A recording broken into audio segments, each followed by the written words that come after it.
हरे कृष्ण। आप सब लोगों का स्वागत है श्रीपाद रामानुजाचार्य की कथाओं में। पिछले कुछ हफ्तों से हम लोग रामानुजाचार्य की कथाओं का आस्वादन कर रहे हैं।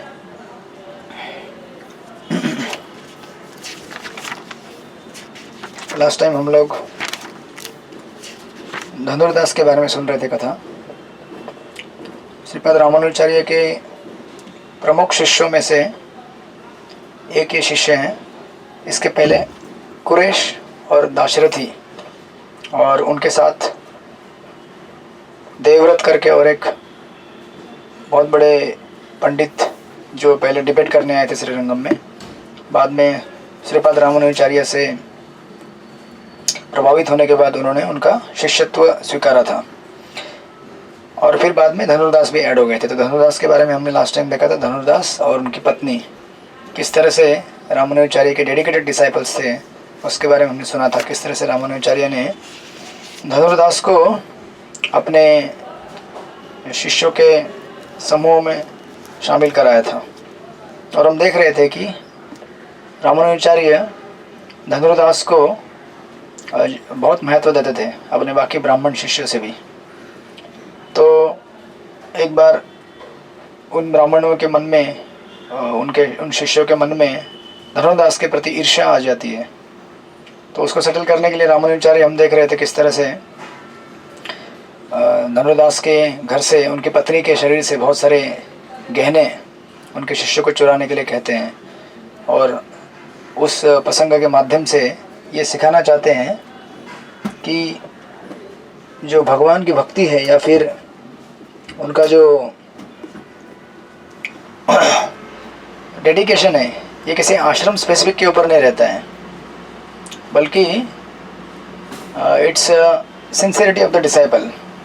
आप किसी भी आश्रम में हो, गृहस्थ आश्रम में हो, ब्रह्मचर्य आश्रम में हो, सन्यासी, वानप्रस्थ, किसी भी, आप कहीं भी रह के गुरु की सेवा कर सकते हैं अगर आप सिंसियर हैं तो उस एपिसोड में हमने देखा था किस तरह से रामानुजाचार्य अपने शिष्यों को बतलाते हैं, सिखाते हैं कि ये किसी आश्रम का मोनोपोली नहीं है सेवा करना, गुरु के प्रति सिंसियर रहना या फिर गुरु के प्रति निष्ठावान रहना। ये कोई एक पर्टिकुलर आश्रम के स्टेटस से नहीं दिखता है, बल्कि आपके सिंसियर से दिखता है। तो हम देख रहे थे लास्ट टाइम कि किस तरह से उन्होंने, रामानुजाचार्य ने उनके धनुर्दास के पत्नी के माध्यम से उनके घर से गहने चुरा के सब उनको, उनके शिष्यों को सिखलाया था। उसके बाद जब हम आगे देखते हैं इन कथाओं में, रामानुजाचार्य फिर जब उनके डिसाइपल्स धनुर्दास के घर पे इस तरह से उनके गहने चुरा के घर में वापस आते हैं और रामानुजाचार्य उनको ये लेसन सिखाते हैं, उसके बाद धनुर्दास को कहते हैं कि आप अभी घर चले जाओ, बहुत रात हो गई है। तो हम देखते हैं कि उसके बाद जब घर में जाते हैं धनुर्दास, तो उनकी पत्नी को डांटते हैं और कहते हैं कि आपने ठीक से उनको सारे गहने लेने नहीं दिए। इस तरह से आपने जो हमें मौका मिला था वैष्णव सेवा करने का, वो मौका हमसे छूट गया। इस तरह से उनको डांटते हैं, लेकिन इस बात से प्रसन्न होते हैं कि चलो कम से कम आधे गहने तो वो लेके गए हैं, कोई बात नहीं, आधे गहने सेवा में लग गए, आधे गहने बर्बाद हो गए। इस तरह से दोनों संतुष्ट होकर रामानुजाचार्य के चरणों का चिंतन करते हुए फिर उस दिन रेस्ट करते हैं। फिर दूसरे दिन जब रामानुजाचार्य, अभी उनके गहने तो उनके पास थे, अब ऐसा नहीं कि उनको गहने की ज़रूरत थी, ये तो उनको लेसन सिखाने के लिए अपने शिष्यों को उन्होंने सब करवाया था। तो फिर रामानुजाचार्य धनुर्दास को बुलाते हैं दूसरे दिन अपने घर पे, अपने आश्रम में, और कहते हैं कि देखो धनुर्दास, जो भी जितने भी ज्वेल्स थे, आपके जितने भी गहने थे, वो गहने मैं आपको वापस दे रहा हूँ जो कि कल मैं आपसे लिया था। अब धनुर्दास इतने डेडिकेटेड शिष्य थे कि गुरु जो कहेंगे उसको मानते थे। जब गुरु ने कहा था कि ये गहने शिष्यों को उनके घर से लेके आ जाओ, तो दे दिए थे। जब रामानुजाचार्य ने कहा कि ये गहने अभी वापस लेके जाओ, तो उन्होंने वो गहने वापस ले लिए। ये नहीं कहा कि अरे आपने लिए थे तो अभी मैं वापस कैसे लूँगा। मतलब भक्ति में ये बहुत महत्वपूर्ण चीज़ है। हमें दो तरह के एक्सट्रीम लाइफ में रहते हैं। किसी चीज़ से हमें बहुत ही आसक्ति रहती है और किसी चीज़ से हमें बहुत ही अनासक्ति रहती है। लेकिन ये आसक्ति और अनासक्ति इस बात पे हमें लेनी चाहिए कि ये भगवान की सेवा के लिए उपयोगी है या नहीं है। अगर कोई चीज़ किसी वस्तु से या फिर किसी चीज़ से अगर हम आसक्त होकर उसे भगवान की सेवा में लगा सकते हैं तो उसे हमें स्वीकार करना चाहिए। और अगर किसी चीज़ को रिजेक्ट कर अगर हम भगवान की सेवा में अच्छी तरह से स्थित हो सकते हैं तो हमें उसे रिजेक्ट कर देना चाहिए। तो रामानुजाचार्य अपने इन शिष्यों के माध्यम से हमें सिखला रहे हैं कि अटैचमेंट या फिर डिटैचमेंट ये हमारे इंद्रिय तृप्ति के आधार पर नहीं लेना चाहिए, बल्कि भगवान की या फिर गुरु की सेवा करने के लिए अगर कोई भी चीज़ हमें छोड़नी पड़ सकती है तो छोड़नी चाहिए, और कोई भी चीज़ अगर हम भगवान के और गुरु की सेवा के लिए हमें यूज़ कर सकते हैं तो उसे स्वीकार करना चाहिए। धनुर्दास रामानुजाचार्य के इस तरह से जब कहते हैं कि ये सारे गहने लेके जाओ, तो उन गहनों को लेकर वापस अपने घर की तरफ चले जाते हैं। आप देखेंगे इस तरह से ये तो अभी संक्षिप्त कथा है, लेकिन रामानुजाचार्य की सेवा करते समय धनुर्दास के जीवन में ऐसे कई प्रसंग आके गए हैं। उसमें से एक प्रसंग का ये यहाँ पे ये वर्णन किया गया है, ये दिखलाने के लिए कि किस तरह से धनुर्दास एक डेडिकेटेड शिष्य उनके थे, साथ में उनकी पत्नी भी। यहाँ तक कि ये कहा गया है कि धनुर्दास को एक्चुअली महामति करके कहा जाता था। महामति मतलब यानी कि बहुत ही बुद्धि और भक्ति से भरा हुआ व्यक्ति, उसे महामति कहते हैं। जैसे श्रीमद् भागवत में या फिर महाभारत में विदुर जी को महामति कहा जाता था, वैसे विदुर जी तो एक शूद्राणी के पुत्र थे। तो देखा जाए तो विदुर जी मतलब बर्थ के हिसाब से एग्जॉल्टेड इतना बर्थ नहीं था, हालांकि थे वो भी कुरुवंश में ही, लेकिन उनकी माँ एक दासी थी। लेकिन विदुर जी को उनकी भक्ति के लिए जाना जाता है, राइट। उसी तरह से धनुर्दास इतने बड़े चढ़े परिवार में से नहीं थे, लेकिन उनकी भक्ति की वजह से उनको ये महामति करके कहा जाता है। यहाँ तक ये कहा गया है कि एक बार कुरेश, एक्चुअली दिव्य प्रबंध जो द्रविड़ संतों ने लिखे हुए हैं, जो ग्रंथ है उन्हें दिव्य प्रबंध कहते हैं, अलवारों ने लिखे हुए हैं, उसको जब पढ़ रहे थे एक बार और कुछ उसमें से कुछ प्रसंगों को रिसाइट कर रहे थे भगवान के भक्ति के बारे में, तो कहते हैं कि कुरेश धनुर्दास उनके आंखों से आंसू निकल आते हैं ये सुनकर कि भगवान कितने दयालु हैं, भगवान कितने कृपालु हैं। जब भगवान का गुणगान जब सुन रहे थे तो कुरेश जब इस बात को इस चीज़ को देखते हैं तो आश्चर्यचकित होते हैं, और कुरेश कहते हैं कि धिक्कार है हमारे जीवन के ऊपर। हम लोगों को सोसाइटी में सब लोग बहुत बड़े प्रचारक, बहुत बड़े शास्त्रिक और शास्त्र में निपुण व्यक्ति कहते हैं, और हम लोग शास्त्रों के कठिन से कठिन जो कॉम्प्लिकेटेड फिलोसॉफिकल चीज़ें हैं उनको हम सॉल्व करते हैं। लेकिन धनुर्दास इतना कुछ पढ़े लिखे नहीं है, शास्त्रों में उनका इतना ये नहीं है, या फिर विख्यात नहीं है पांडित्य के पंडित के रूप में, लेकिन इनका भक्ति देखो किस तरह से भगवान का जब गुणगान सुन रहे हैं तो उनके आंखों से भगवान के प्रेम में विवश होकर उनके आंखों से इस तरह से अश्रु आ रहे हैं। उनका जीवन सफल है, ऐसा करके धनुर्दास को कुरेश खुद कहते हैं कि आपका जीवन धन्य है। हम लोग भले कितने भी पढ़े लिखे हों, बढ़ चढ़ कर हों शास्त्रों को जानने में या फिर शास्त्रों का मर्म बतलाने में लोगों को, लेकिन इतनी भक्ति तो हमारे अंदर भी नहीं है जितनी भक्ति आपके अंदर है। आप देखेंगे चैतन्य महाप्रभु के लीलाओं में श्री रंगमिनी मंदिर में एक चैतन्य महाप्रभु जब रंगनाथ मंदिर विजिट कर रहे थे तो एक ब्राह्मण भगवद गीता पढ़ रहे थे। एक्चुअली पढ़ नहीं रहे थे, उनको पढ़ने को आता ही नहीं था, तो बुक उन्होंने उल्टा रखा था और ऐसे करके कर रहे थे भगवद गीता। ऐसा इसीलिए क्योंकि उनको उनके गुरु ने आदेश दिया था, उनके गुरु ने उनको इंस्ट्रक्शन दिया था कि आप भगवद गीता पढ़िए। तो ये नहीं बोले थे कि मुझे तो पढ़ना आता नहीं है। गुरु का जो भी उपदेश है उसे हमें ऐसा नहीं है कि मतलब आपको नहीं आता है इसलिए आप नहीं बोलेंगे, हमको नहीं आता है हम नहीं करेंगे, नहीं। आपको नहीं आता है तो आप कह सकते हैं कि मैं ट्राई करूँगा, राइट। तो ये जो शिष्य थे उनको पढ़ना तो आता नहीं था, this is the right attitude of a disciple.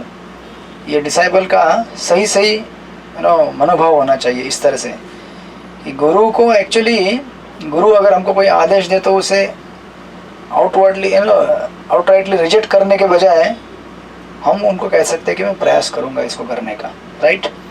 तो इन्होंने भी, इनको पढ़ना नहीं आता था तो कैसे बोल सकते थे कि मैं पढ़ूंगा करके, राइट। लेकिन गुरु की कृपा से कुछ भी पॉसिबल हो सकता है ना। आपने सुना होगा वो प्रेयर में, हम जब शुरू में प्रेयर करते हैं कथाओं के पहले, तो उन कथाओं में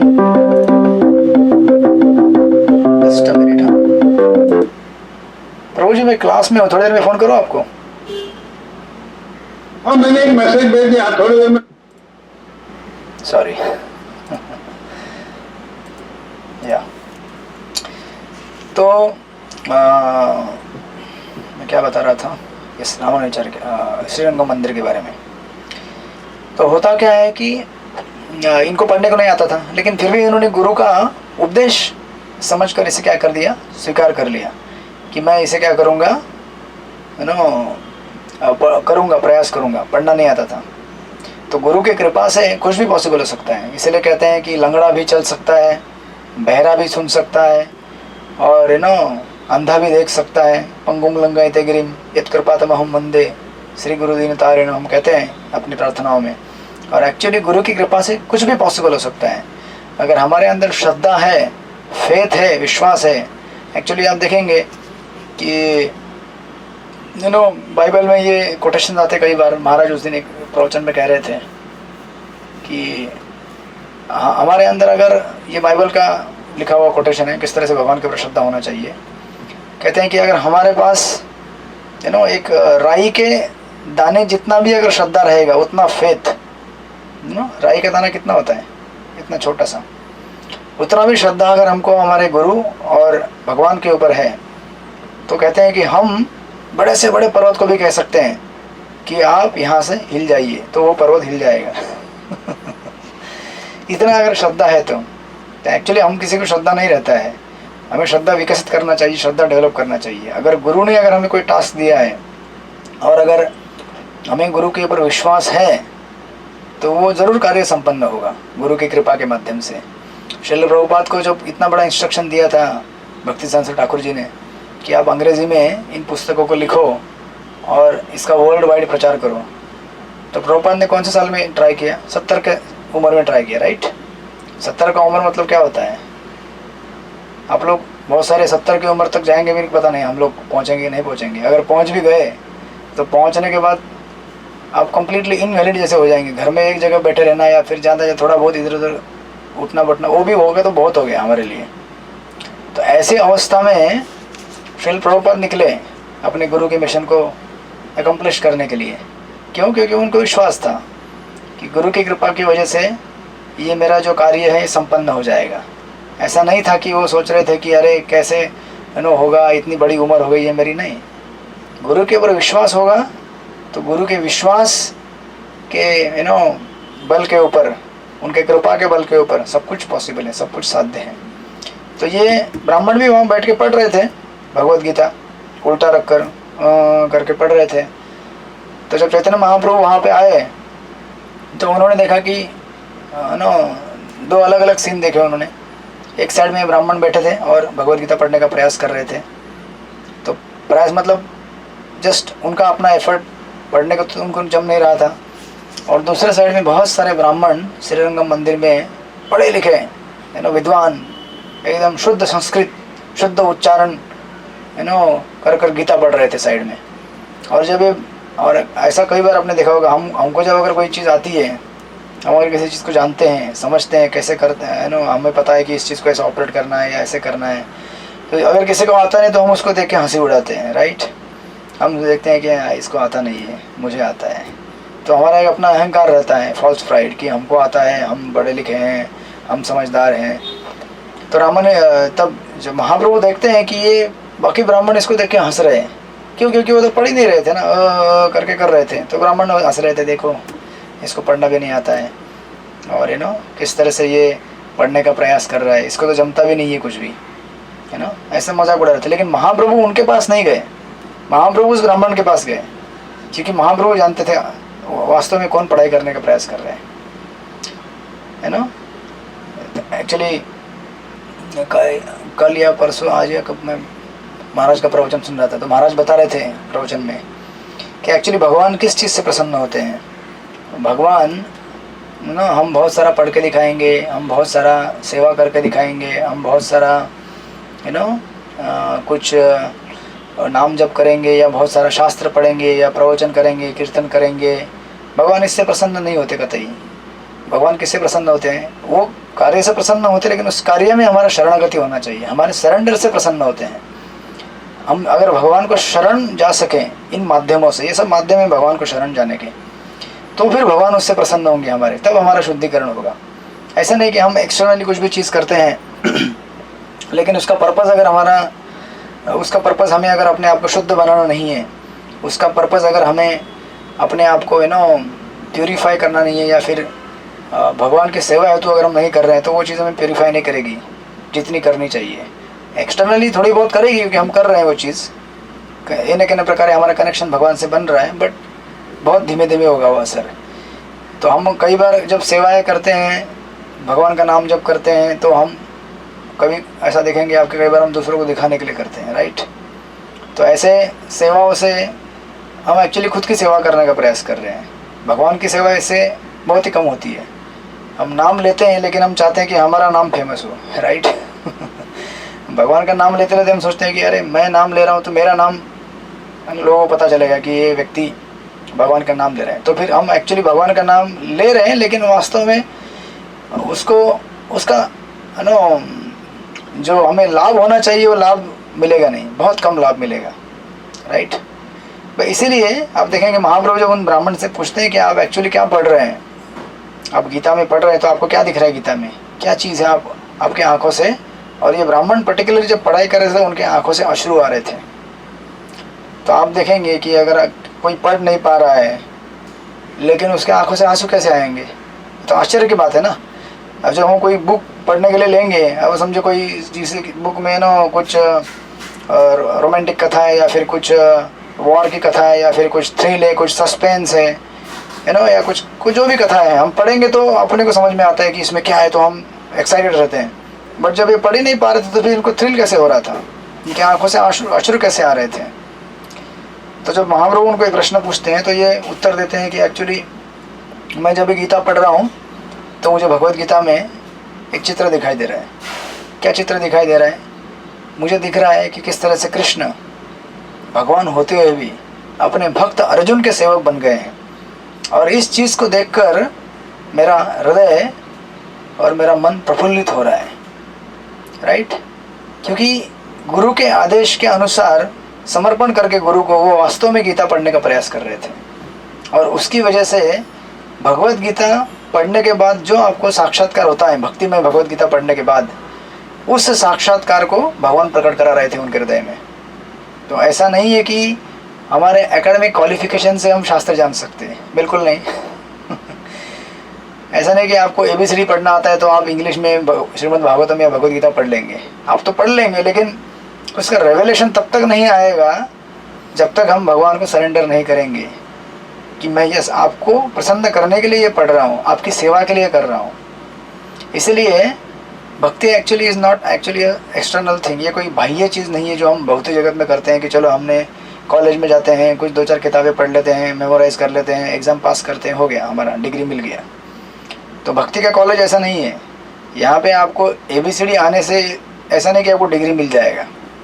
आपको एक्सपर्टली श्लोक पढ़ने को आते होंगे, इसका मतलब ये नहीं कि आपको श्लोकों का मर्म समझ में आएगा, राइट। मैं ये नहीं बोल रहा हूँ कि हमें एक्सपर्टली पढ़ने को नहीं आना चाहिए। सब कुछ एक्सपर्टली आ रहा तो अच्छी बात है, लेकिन उस क्रिया को या फिर भक्ति के उस अंगों को करने के पीछे हमारा भाव भी होना चाहिए। इसलिए महाराज कई बार कहते हैं, प्रभुपाद भी कई बार कहते हैं कि जब हम नाम जप करते हैं तो हमें प्रेम से करना चाहिए, ध्यानपूर्वक करना चाहिए और प्रेयरफुली करना चाहिए।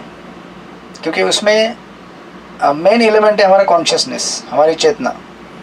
जब हम नाम जप करते हैं हरे कृष्णा कृष्ण कृष्ण हरे हरे, हरे राम राम राम हरे हरे, तो नाम जप में सबसे इम्पोर्टेंट एलिमेंट क्या है हमारा?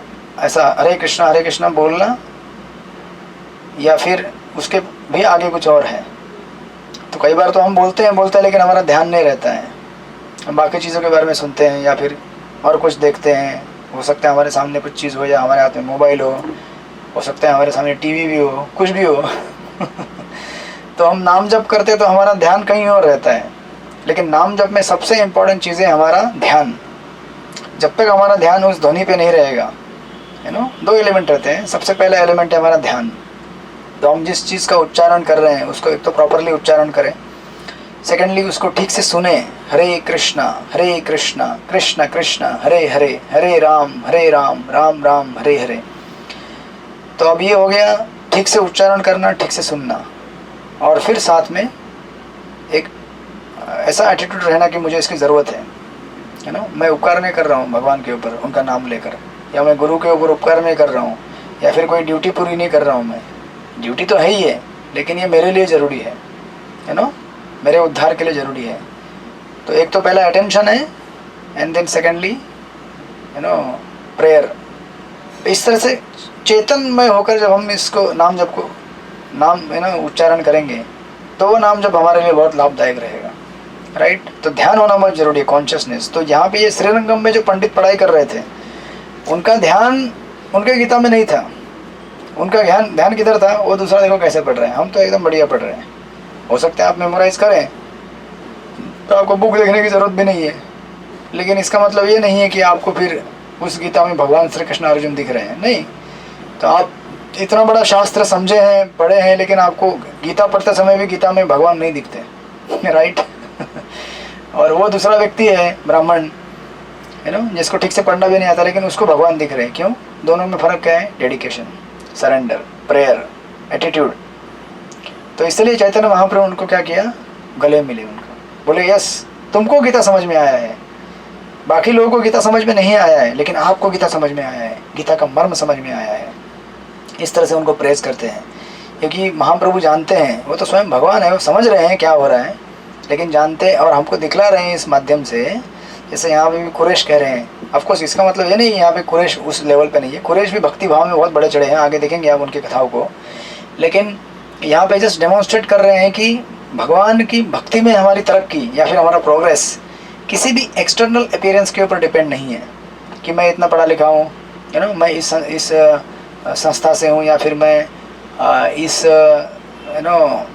संप्रदाय से हूँ, या फिर मैं इस आश्रम से हूँ। ये सब चीज़ें एक्सटर्नल हैं। इंटरनल है हमारा सरेंडर, हमारा शरणागति। जो भी हम करते हैं, हम नाम जप करते हैं, भगवान का सेवा करते हैं, या फिर भक्तों का सेवा करते हैं, इन सब में हमारा शरणागति हमें देखना चाहिए कि मैं कितना सरेंडर होकर सेवा कर रहा हूँ। ये सेवा मैं मेरे लिए, खुद को दिखाने के लिए कर रहा हूँ दुनिया को, कि मैं उनके लिए कर रहा हूँ। That does matters. तो कुरैश यहाँ पे कहते हैं कि इस तरह से धनुर्दास, इनको महामति कहा गया है। महामति इसलिए क्योंकि उनका बुद्धि और मन सब कुछ इस तरह से भगवान में लगा रहता था। एक्चुअली इसके अलावा भी कहते हैं कि धनुर्दास एक्चुअली जब भी रंगनाथ जी का प्रोसेशन निकलता था रंगनाथ मंदिर के बाहर, तो जब भी प्रोसेशन निकलता था, वो प्रोसेशन में उत्सव मूर्ति निकलती है। जैसे हमारे मंदिर में राधा गोपीचंद वल्लभ का उत्सव मूर्ति है, तो जब भी ब्रह्मोत्सव होता है, आपने देखा होगा लास्ट टाइम, उनका उत्सव मूर्ति बाहर आता है और उसके साथ परिक्रमा की जाती है। तो रंगनाथ में भी जब उत्सव मूर्ति बाहर निकलता है, भगवान रंगनाथ का निकलता था उस समय, आज भी निकलता है, तो प्रोसेशन में धनुर्दास उनके पास एक तलवार रहता था, उस तलवार को लेके उस प्रोसेशन के आगे आगे चलते थे। इसीलिए कि अगर प्रोसेशन करते समय किसी ने भी अगर कोई ऐसी हरकत की जो भगवान के लिए अपराधमय हो, ऑफेंसिव हो डीटी के प्रति, तो तुरंत उसका सर उड़ा देंगे। इसलिए इतना उनको प्रेम था भगवान के अर्चे विग्रह के प्रति, रंगनाथ जी से इतना तीव्र प्रेम, मतलब कि भगवान के लिए ऐसे इस तरह से तलवार लेके आगे चलते थे कि कोई भी अगर भगवान के सामने अगर रास्ते में आएगा उनके विरोध में, तो उसको उधर ही नष्ट कर दिया जाएगा। ऑफकोर्स रामानुजाचार्य जैसे महान महान भक्तों ने उनको रंगनाथ जी का दर्शन दिलाया, तो ये गुरु की कृपा से साध्य हुआ है, ये गुरु की कृपा से पॉसिबल हो पाया है। तो गुरु की कृपा जब तक हमारे ऊपर नहीं बरसती है, तब तक हमारे लिए भगवान को देखना असंभव है। जब भी हम भगवान को देखते भी हैं लेकिन देख नहीं पाते हैं। भागवत में इसलिए कहता है पश्यन्नपि तपस्यति, तो अपने ये चर्म चक्षु से क्या देख सकते हैं, ये चमड़े की आंखें हैं ना ये तो, राइट। इससे हम क्या भगवान को देख पाएंगे? जब तक हमारे पास शास्त्र चक्षु या फिर कृपा के चक्षु नहीं आएंगे भगवान के। इसलिए ब्रह्म संहिता में भी ब्रह्मा जी कहते हैं प्रेमांजन चुरित भक्ति विलोचन है न, कि जब तक हमारे नेत्र प्रेम के अंजन से उनको हम प्रेम का अंजन नहीं लगाएंगे तब तक वो भगवान को नहीं देख सकते। भगवान को देखने के लिए शरणागति चाहिए, प्रेम चाहिए, राइट, जो कि यहाँ पे धनुर्दास दिखा रहे हैं। और धनुर्दास के साथ साथ उनकी पत्नी, तो पहले से हमने कहा है कि उनकी पत्नी इतनी बढ़ चढ़ कर थी भक्ति में, उनसे भी एग्जॉल्टेड थी। उनके बारे में एक यहाँ पे एक इंसिडेंस दिया हुआ है। एक बार श्रीरंगम में उनके बहुत सारे रामानुचार्य के बहुत सारे शिष्य है ना, वो टेस्ट करना चाहते थे उनकी धनुर्दास की वाइफ कनकम्बा को कि ये कितनी भक्ति में आगे बढ़ी हुई है। तो उनके पास एक प्रश्न था, उस प्रश्न को लेकर ये कनकम्बा के पास गए। तो उन्होंने प्रश्न किया कि हमारे संप्रदाय में, सिर्फ संप्रदाय में तो बहुत सारे आचार्य होके गए हैं, है ना, करंट आचार्य भी बहुत सारे हैं और पहले भी बहुत सारे होके गए हैं, आप किसको सेवियर मानते हो, आप किसको आपका उद्धारक मानते हो? तो ये प्रश्न किया गया। तो बहुत इंटेलिजेंट थी कनकम्बा उनकी वाइफ, उन्होंने कुछ नहीं कहा। उन्होंने क्या किया, अपने बाल जो थे वो थोड़े बिखेर दिए, है ना, बाल बिखेर दिए, फिर बालों को इकट्ठा किया और एक लाल रिबन से बांध दिया उसको और चुप बैठ गई। इस तरह से जवाब दिया उन्होंने। तो जितने भी वहाँ पे शिष्य थे वो सब बहुत इंटेलिजेंट थे, वो समझ गए कि एक्चुअली क्या बताना चाहते हैं कनकम्बा। तो उन्होंने उसका इंटरप्रिटेशन निकाला कि जितने भी बहुत सारे बिखरे हुए बाल हैं वो सब क्या है, सिर संप्रदाय के अलग अलग आचार्य हैं, अलग अलग भक्त हैं। ये सब आचार्य नो डाउट इम्पोर्टेंट है, उनका अपना अपना सबका कॉन्ट्रीब्यूशन है, लेकिन सबको साथ में लाने का काम किसने किया है? वो एक लाल रिबन ने किया है। वो लाल रिबन क्या है? श्रीपाद रामानुजाचार्य। इस तरह से संप्रदाय में तो बहुत सारे आचार्य और बहुत सारे महान वैष्णव भक्तगण आके जाते हैं। जैसे हमारे संप्रदाय में बहुत सारे आचार्य और बहुत सारे महान वैष्णव होके गए हैं, लेकिन जो श्रील प्रभुपाद का कंट्रीब्यूशन है वो कंट्रीब्यूशन अनइमेजिनेबल है ना, अनसीन है ऐसा कंट्रीब्यूशन। तो पूरे चैतन्य महाप्रभु के मिशन को जो 500 साल पहले महाप्रभु आए, इवन उसके पहले भगवान श्री कृष्ण 5000 साल पूर्व आए, उन्होंने गीता का संदेश दिया, लेकिन फिर भगवान ने सोचा कि लोगों को कितना समझ में आया, नहीं आया, तो चलो मैं वापस अपने एग्जाम्पल से गीता के सूत्रों को बताता हूँ कि किस तरह से जीवन में गीता के सूत्रों को अपनाना चाहिए। तो वो खुद वापस आए और वापस आने के बाद उन्होंने चैतन्य महाप्रभु के रूप में दिखाया भगवत गीता और भागवत के तत्वों को किस तरह से अभ्यास करना चाहिए। फिर उसके बाद श्रील प्रभुपाद चैतन्य महाप्रभु के बाद कई उनके शिष्य होके गए परंपरा में। फिर सब संप्रदाय को एक तरह से वर्ल्ड वाइड रिप्रेजेंट करने का काम किया श्रील प्रभुपाद ने, राइट, सबको यूनाइट करने का। तो इस तरह से उनकी पत्नी धनुर्दास की पत्नी कनकम्बा ये भी बहुत भक्ति में बढ़ चढ़ कर मानी जाती है। और ऐसे बहुत ही महान वैष्णव सिर संप्रदाय में होके गए, उनमें से हम तो कुछ सिलेक्टेड वैष्णव का चरित्र देख रहे हैं और इनसे जान रहे हैं कि किस तरह से भगवान की भक्ति और भगवान के भक्तों की सेवा करनी चाहिए। तो इस तरह से ये धनुर्दास और उनकी पत्नी, उनका भगवान रंगनाथ के प्रति प्रेम और श्रीपाद रामानुजाचार्य के प्रति दृढ़ श्रद्धा और गुरु भक्ति का इस तरह से सुंदर यहाँ पे निरूपण किया गया है। इसके बाद जब हम आगे बढ़ते हैं तो कुछ कथाएं आती हैं दाशरथी के बारे में। रामानुजाचार्य के ये दो मेन पहले डिसाइबल्स थे, कुरेश और दाशरथी, और उसके बाद फिर देवव्रत यज्ञमूर्ति वो ऐड हो गए, बाद में धनुर्दास, और अब यहाँ पे इस चैप्टर में आने वाले दाशरथी के बारे में वर्णन किया गया है। तो रामानुजाचार्य को एक्चुअली ये प्रश्न पूछा जाता है कि रामानुजाचार्य एक्चुअली दाशरथी रामानुजाचार्य के सिस्टर के लड़के थे, उनके बहन के पुत्र थे। तो एक्चुअली अभी ये प्रश्न पूछा जा सकता है, राइट, कि अपने रिलेटिव्स को रामानुजाचार्य ने साथ में क्यों रखा? रिलेटिव हो गए ना उनके वो एक तरह से। तो वो ये प्रश्न उनको किया गया कि आपने जब संन्यास लिया तो संन्यास लेने के बाद एक्चुअली क्या होता है कि हम सारे घर दार जितने रिश्ते होते हैं उन सबको छोड़ छाड़ के भगवान की सेवा में इसका मतलब ये नहीं कि हम उनसे मिलते नहीं, बात नहीं करते, करते हैं डेफिनेटली, लेकिन हम लोग फिर अपना भगवान की सेवा में लग जाते हैं, जो मिशन है उसके सेवा में। तो रामानुचार्य के प्रश्न किया गया कि दाशरथी में ऐसा क्या था कि आपने उनको अपने साथ रखा, ये तो आपके रिश्तेदार है, राइट?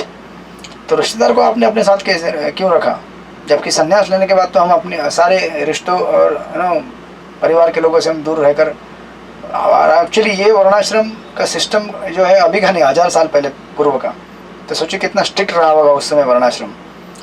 आजकल तो ठीक है, अभी एडजस्टेबल है, इस्कॉन में या फिर बाकी संप्रदाय में भी सन्यासी रहते हैं, तो उनसे मिलने के लिए लोग आते हैं जाते हैं, आना जाना रहता है, घर परिवार वाले लोग, ये भी मतलब दैट्स नाउ, अभी सोसाइटी का स्टेटस अलग है अभी थोड़ा। ऐसा नहीं कि उस टाइम में नहीं मिलते थे, तभी भी मिलते थे, बट सोसाइटी बहुत रिजिड था उस समय। सन्यासी मतलब he should be very ideal, उसका जो चरित्र है बहुत ही आइडियल होना चाहिए, जैसे महाप्रभु ने भी जब सन्यास लिया तो घर द्वार छोड़ के चले गए, ऐसा नहीं कि उन्होंने बोले कि चलो मैं माँ के साथ रहूँगा वापस, राइट? भगवान थे स्वयं, लेकिन उन्होंने आदर्श प्रस्तुत किया सबके सामने। तो जब रामानुचार्य के प्रश्न पूछा गया तो रामानुचार्य बोले कि एक्चुअली दाशरथी ये बहुत ही मतलब ऐसे कई पवित्र आत्माओं में से एक हैं जिनके लिए ये रूल अप्लीकेबल नहीं होता है, उनके लिए एक्सेप्शन है कि भले वो मेरे रिलेटिव हैं लेकिन उनको मैंने अपने साथ रखा है, क्योंकि वो इसके लिए एक्सेप्शन है। एक्सेप्शन क्यों है उसको बतलाने के लिए, उनकी महिमा का गान करने के लिए एक एपिसोड बताते हैं रामानुचार्य उनके साथ इस कथा में एक्चुअली। तो एक्चुअली रामानुचार्य तो ऑफकोर्स ये ऐसे 2-3 किस्से बताएंगे उसमें। एक पहला छोटा एपिसोड बताते हैं कि एक बार रामानुचार्य एक्चुअली दाशरथी को अपने जो दिव्य प्रबंध है उनमें से कुछ कथाएं बता रहे थे, एपिसोड्स में कुछ फिलोसॉफिकल पॉइंट बता रहे थे, जो पूर्ववर्ती आचार्यों ने लिखे हुए हैं। तो उनको जब बता रहे थे, जैसे आपने देखा था लास्ट टाइम कि कुरेश दाशरथी के बारे में, धनुर्दास के बारे में कह रहे थे कि हम इतने शास्त्र में पढ़े लिखे लेकिन हमारे अंदर भी इतना भक्तिभाव नहीं है जितना धनुर्दास के अंदर है। तो कुरेश यहाँ पे रामानुचार्य जब दाशरथी को ये चीज़ पढ़ रहे थे ऐसे, तो दाशरथी भगवान के उन दिव्य उद्गारों को और लीलाओं को सुनकर एक्चुअली कुछ समय के लिए रुक जाते वहाँ पे। उस मतलब दोनों बैठ के उच्चारण कर रहे थे, रिसाइट कर रहे थे स्क्रिप्चर्स को, लेकिन बीच में वो रुक जाते हैं, स्टन हो जाते हैं। और रामानुचार्य आगे बढ़ रहे हैं लेकिन ये आगे नहीं बढ़ रहा है। रामानुचार्य मुड़ के देखते हैं दाशरथी क्या हुआ, तो देखते हैं कि दाशरथी एक्चुअली भगवान के भक्ति भाव में विभोर हो गए हैं, भगवान की कृपा महिमा उनको सुनकर।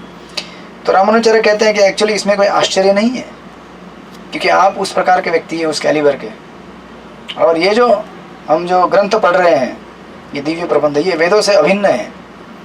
इनको हमारे पूर्ववर्ती आचार्यों ने वेदों को मत कर हमारी लोकल भाषा में इनको ये शास्त्रों को दिया है। तो ये वेद ही है पुरानी है, ये भगवान के भक्तिभाव से भरे हुए हैं। तो इनको पढ़ने से हमारे अंदर भक्ति ना आए इसमें कोई आश्चर्य नहीं है, ठीक ठीक से पढ़ेंगे तो।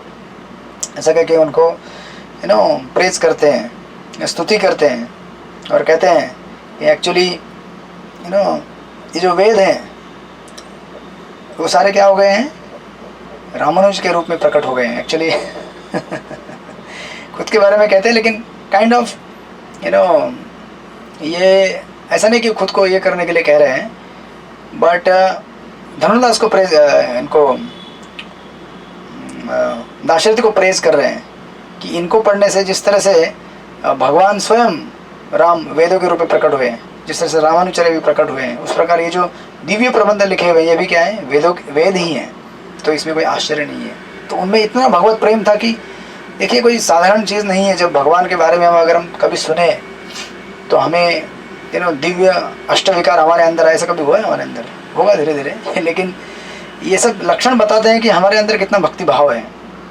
जैसे आप सुनेंगे चैतन्य चरितमृत में, जब एक बार श्रीवास ठाकुर देवानंद पंडित की कथा में एक बार बैठे थे, कथा सुन रहे थे, तो कथा सुनते सुनते रोने लगे। तो बाकी उधर जो बैठे हुए तथाकथित भक्त थे, इतने एडवांस नहीं थे, वो बोले कि डिस्टर्बेंस कर रहा है, क्लास में रो रहे हैं, उठा के बाहर फेंक दिया।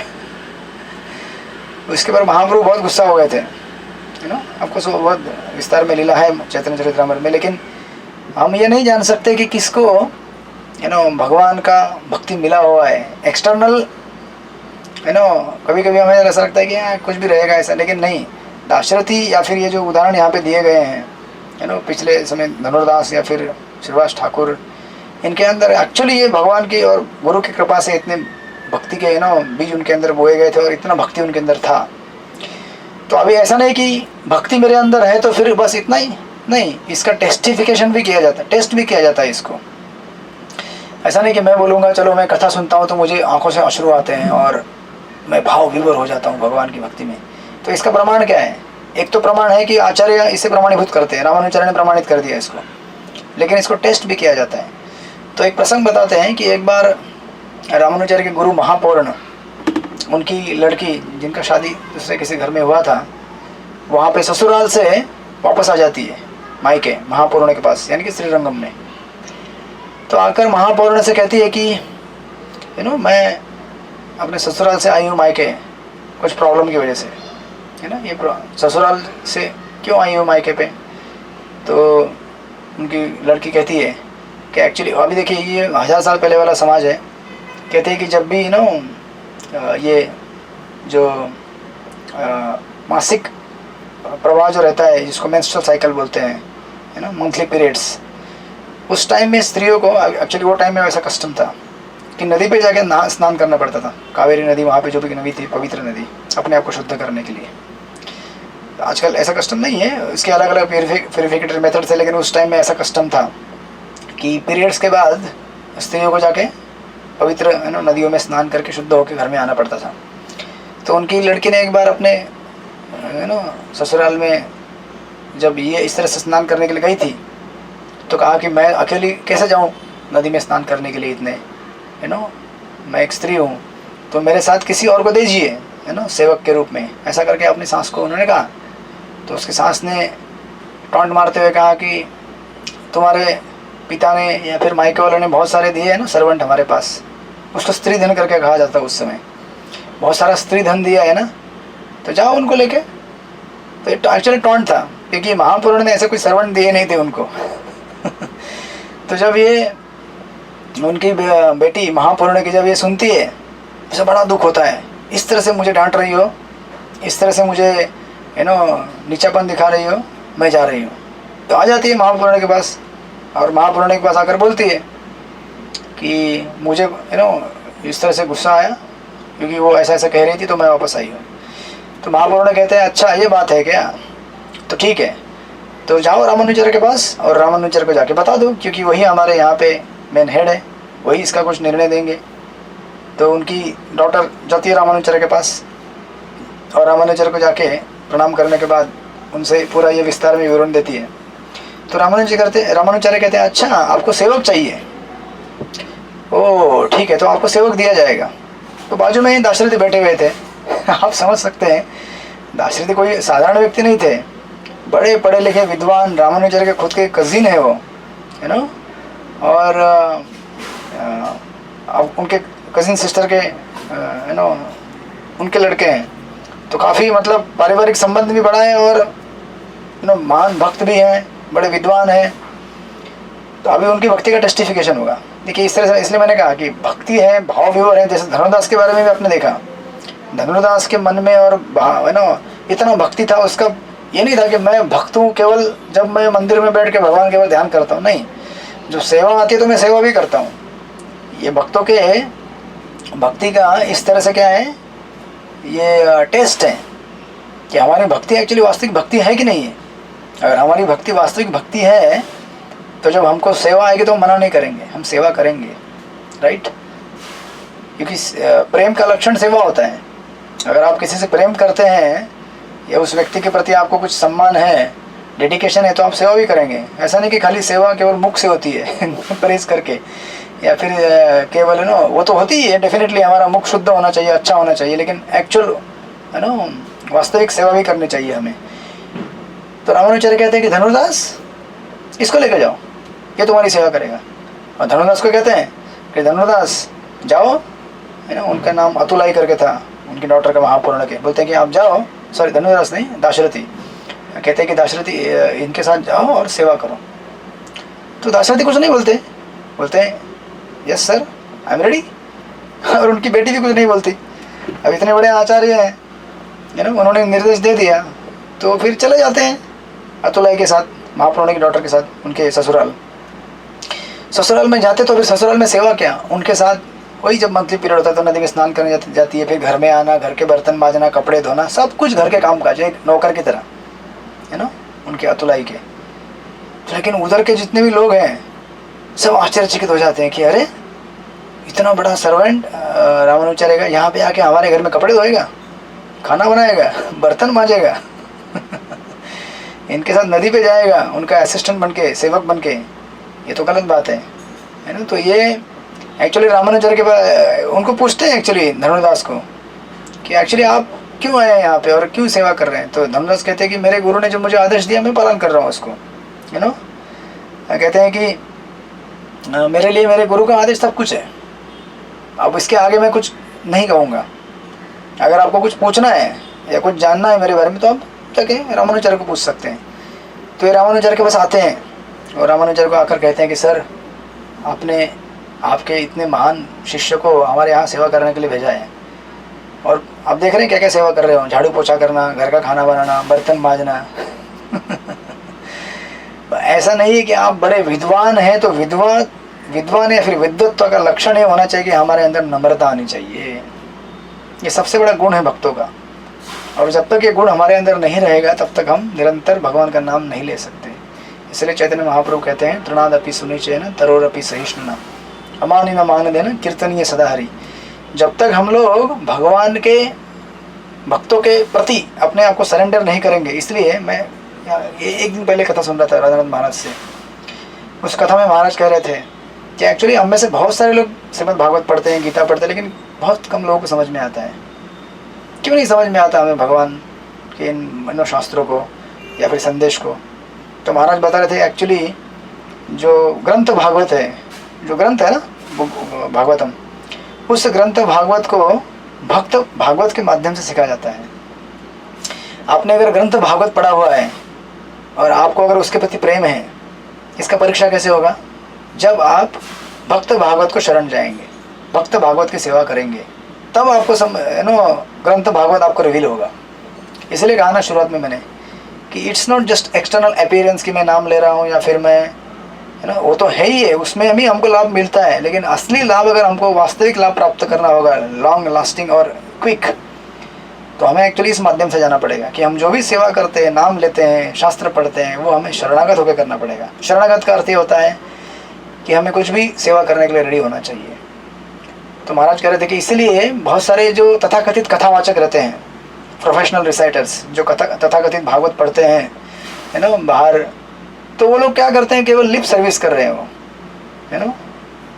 वो भी एक सेवा है भागवत का गुणगान करना, लेकिन भागवत का गुणगान किस लिए करना है? इसलिए नहीं कि मुझे कुछ पैसा मिले या फिर कुछ नाम प्रसिद्धि मिले।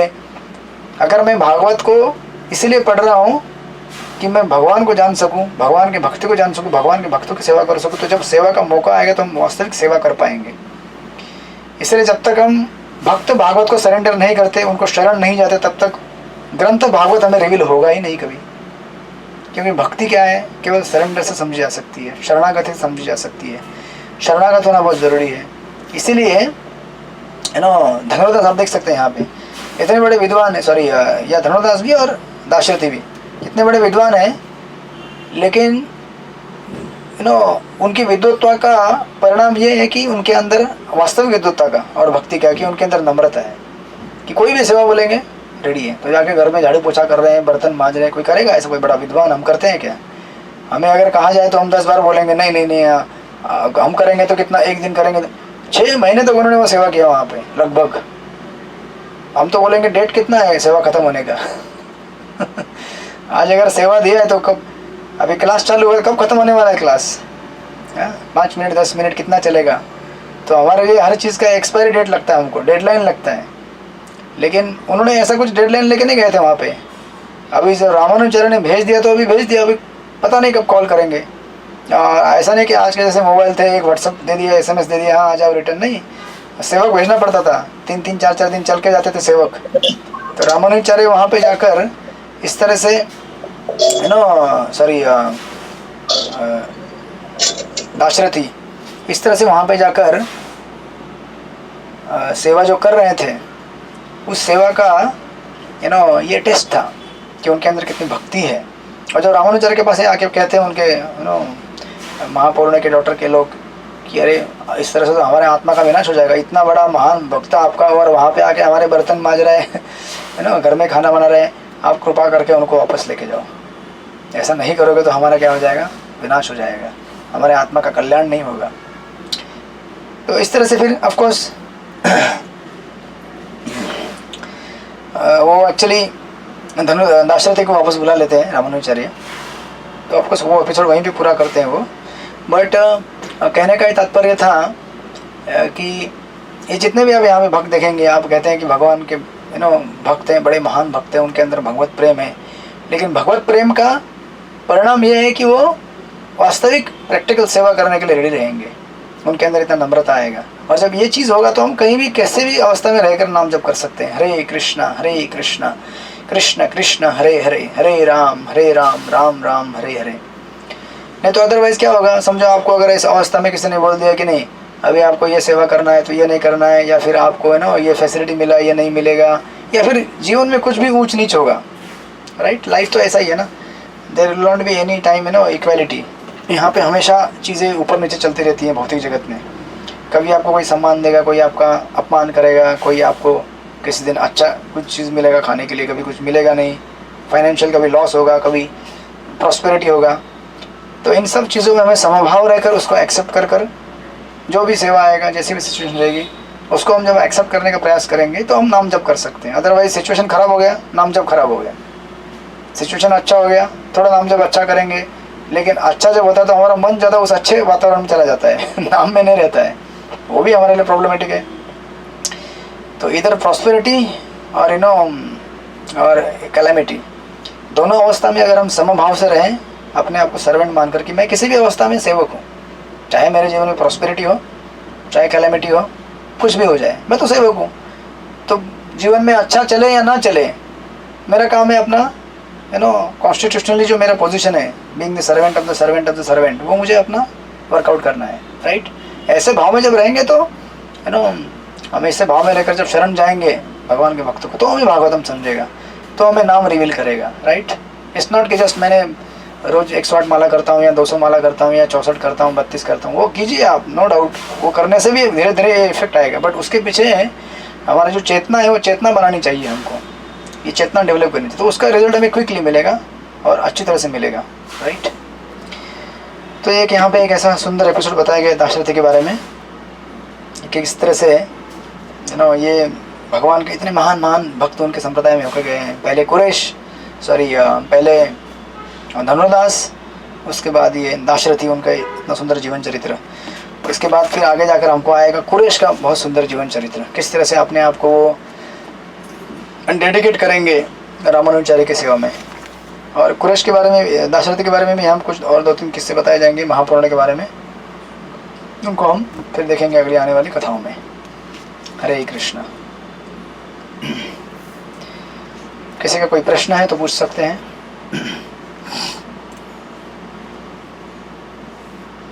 यस, विद्या धर्माधारी की बात बोलिए माता जी।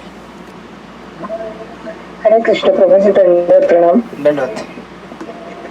प्रभु जी, हम जब जपा करते हैं हाँ, तो हाथ से तो माला घुमाते हैं, मुंह से बोलते हैं, कान से सुनते हैं, लेकिन आँख से क्या देखना चाहिए? भगवान का फोटो देख सकते हैं एक्चुअली। हाँ, या बोलिए ना। और या फिर हर बार एक ही फोटो या एक ही मंदिर का चेहरा आपके सामने रखे कि अलग अलग आते हैं, तो फिर हमें अंत समय में कौन सा याद आएगा? एक ही रखेंगे तो वही याद आएगा आंखों के सामने। एक्चुअली ऐसा कुछ ये नहीं है, आपको जो ड्यूटी अच्छा लगता है उसका फोटो रखिए। नाम जब में प्रिंसिपल ये है कि हमारा कान और मुंह चलना चाहिए, ज़्यादा इसका आँख का नहीं है, क्योंकि आँख से हम क्या देख पाएंगे, बराबर ना। जो चीज़ हम आँख से नहीं देख सकते उसे हमें कान से सुनना होता है। तो नाम जप में ऑफकोर्स डीटी का फोटो आप रख सकते हैं सामने, जो भी डीटी आपको जिसका आप सेवा करते हैं, जिसके प्रति आपको प्रेम है, बाकी डीटीज भी रख सकते हैं। जिस दिन आपका ये शुद्ध हो जाएगा हृदय, तो आपको हर डिटी में आपके भगवान दिखेंगे। ऐसा नहीं कि फिर मुझे यही डिटी दिखेंगे या वो दिखेंगे, that's all just detail, but आपको भगवान दिखेंगे, राइट, प्रिंसिपल में। तो नाम जप में सबसे इम्पोर्टेंट है कि हमारा ध्यान होना चाहिए नाम के ऊपर। जब हम नाम लेते हैं हरे कृष्णा, तो हमारा उच्चारण ठीक होना चाहिए और सुनना चाहिए उसको। प्रभुपाद तो हमेशा ये कहते हैं कि सुनना, just listen listen listen listen. Actually कल ही एक मैं कोट पढ़ रहा था प्रभुपाद का। प्रभुपाद कहते हैं कि भगवान का नाम वास्तविक भगवान है स्वयं, वो उनसे अभिन्न है। और वो किसको समझ में आता है? जो उन्नत हो गया आध्यात्मिक क्षेत्र में, उनको समझ में आता है। और जो उन्नत नहीं है, उनको सुनकर सुनकर सुनकर सुनते सुनते सुनते सुनते समझ में आएगा वो, नाम की कृपा से। तो इसी को तो नाम सेवा बोलते हैं ना। नाम सेवा मतलब हम भगवान के नाम को उच्चारण कर रहे हैं, सुन रहे हैं, उच्चारण कर रहे हैं, सुन रहे हैं। तो इवेंचुअली एक ऐसा टाइम आएगा कि आपको उस नाम, वो जो नाम है वो आपको उसमें भगवान दिखेंगे। जैसे ये जो श्रीरंगम में जो ब्राह्मण है भगवत गीता पढ़ रहे हैं, उनको गीता में भगवान दिख रहे हैं। अब आप बोलेंगे कि उनके सामने तो फोटो नहीं है, कैसे दिख रहा है उनको? राइट। तो फोटो उनके अंदर हार्ट में रिवील हो रहा है, पिक्चर भगवान की कृपा से। तो हमें उस स्टेज पे पहुंचना है। तो आपको फोटो तो रखिए, डेफिनेटली मैं भी रखता हूँ, भगवान का नाम मंत्रा कार्ड रखता हूँ। जब हमारा एक्चुअली ये किसके लिए रहता है? जब हमारा ध्यान भटकने लगे तो उसके लिए ही है ना। जब हमारा ध्यान भटके नाम जब करते करते, तो जो लेटर्स रखे हुए हरे कृष्ण उसके ऊपर जप कीजिए, या फिर भगवान का फोटो रखिए, ताकि दैट्स ऑलवेज हेल्पफुल, राइट। हरे कृष्णा। हरे कृष्ण प्रभु जी। धन्यवाद प्रभु हरे जी। कृष्णा। यस प्रभु जी, ये हरिपाठ का कहीं पे भी हम लोग उल्लेख नहीं करते सकते। देखिए, कल्चरल कॉन्टेक्स्ट के हिसाब से अलग अलग चीज़ें अलग अलग जगह पे एम्फोसाइज किया जाता है। बट हरि पाठ का एसेंस क्या है? हरि का पाठ करना है हमें, राइट। तो अभी कुछ चीज़ें कुछ पर्टिकुलर सोशियो कल्चर में ज़्यादा प्रोमिनेंट रहती है, राइट। तो वहाँ पे उन चीज़ों को एम्फोसाइज किया जाता है, तो दैट्स ओके। वहाँ पे हरि पाठ तो वही एक ही चीज़ है, सेम वो। तो आप बोलेंगे कि फिर हम लोग जैसे साउथ में ये दिव्य प्रबंध वगैरह पढ़ा जाता है, राइट। तो आप बोलेंगे फिर इस्कॉन में क्यों नहीं पढ़ाते? क्योंकि इस्कॉन के सोशियो कल्चर में हम लोग भागवत पढ़ते हैं ज़्यादा, महाराष्ट्र में ज़्यादा हरिपाठ करते हैं, right. That's also bona fide, not a problem. Socio culture की वजह से वो अलग अलग, जैसे नॉर्थ में जाएंगे तो आपको नॉर्थ में थोड़ा अलग मिलेगा, लेकिन वो भगवान का ही है, right. Something like that. Okay प्रभु, थैंक हरे यू। कृष्ण। हरे कृष्ण। हरे कृष्ण। धन्यवाद। धन्यवाद, प्रणाम। ओके, तो फिर अब मिलेंगे अगले हफ्ते। सब लोगों को राधाष्टमी की बहुत बहुत शुभकामनाएं। ठीक ठीक से राधा रानी का आशीर्वाद लीजिए और भक्ति में इस तरह से आगे बढ़ते रहिए। हरे कृष्णा। धन्यवाद प्रभु जी, आपने इतनी प्रेरणादायक कथा बताई। आइए अब से प्रभु जी का धन्यवाद करते हैं 3 बार हरि बोल बोल के। हरे हरि बोल, हरि बोल, हरि बोल, हरि बोल हरि बोल। श्रील प्रभुपाद की जय। श्रीपाद रामानुजाचार्य की जय। वांछा कल्पतरुभ्यश्च कृपा सिंधुभ्यो च पतितानां पावनेभ्यो वैष्णवेभ्यो नमो नमः। अनंत कोटि वैष्णव वृंद की जय। जय। हरे कृष्णा। Recordings